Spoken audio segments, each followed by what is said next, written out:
Any questions? Brad, congratulations. How pleased were you with that performance? No, not.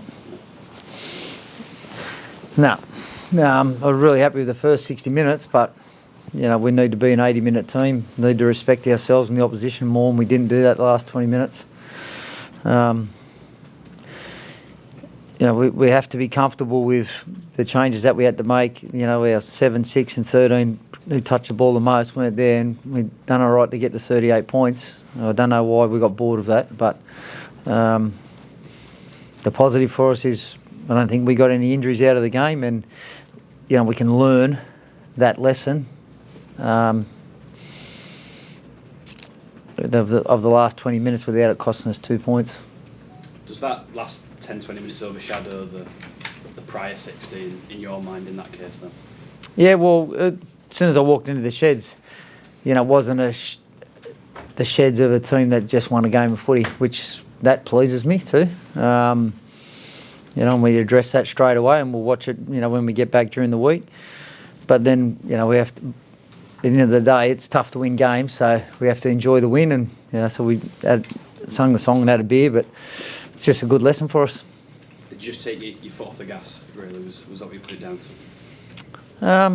I don't know if we took our foot off the gas. I just think that we didn't manage the last 20 minutes good enough. We pushed a couple of silly passes. We had some joy of just turning the ball over in the corner. I just think we tried to play too cute and pretty in the last 20 minutes instead of just playing tough like we were early, for that first 60. And, they scrambled really well in the first 20 minutes, so we had a fair bit of ball at the try line. Were those two runaway tries that came from interceptions and misplaced passes the two really, really frustrating ones?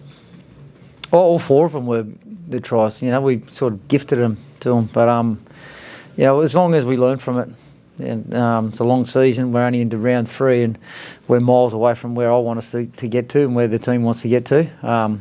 But, it's important to chalk up wins. We've done that.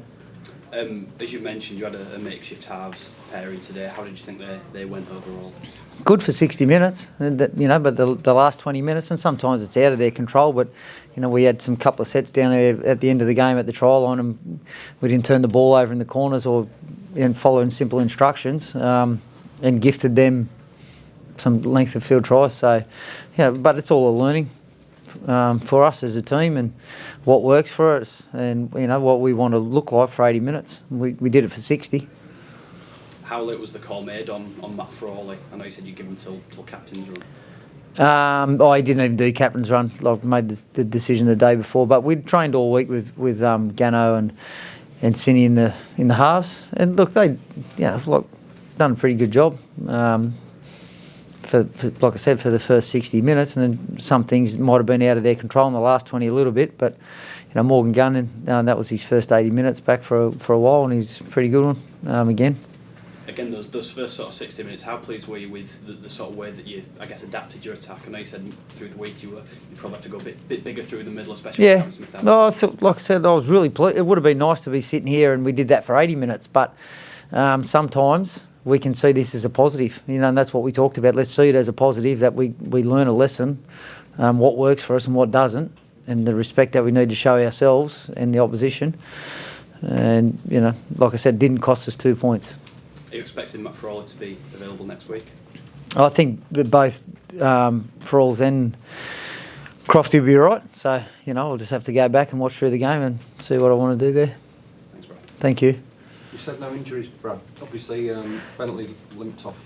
Yeah, I think he's okay. It was just more precaution. We had some changes there and get some game time into other guys, and same with Hawley, just an opportunity to had Alfie sit there a couple of weeks ago and I was unable to get him on. So, it's never nice as a coach to not put players on the field. So it was a good chance for Alfie to get on the field. There was a bit of nonsense involving Tom Holroyd in the second half. Have you got any view on?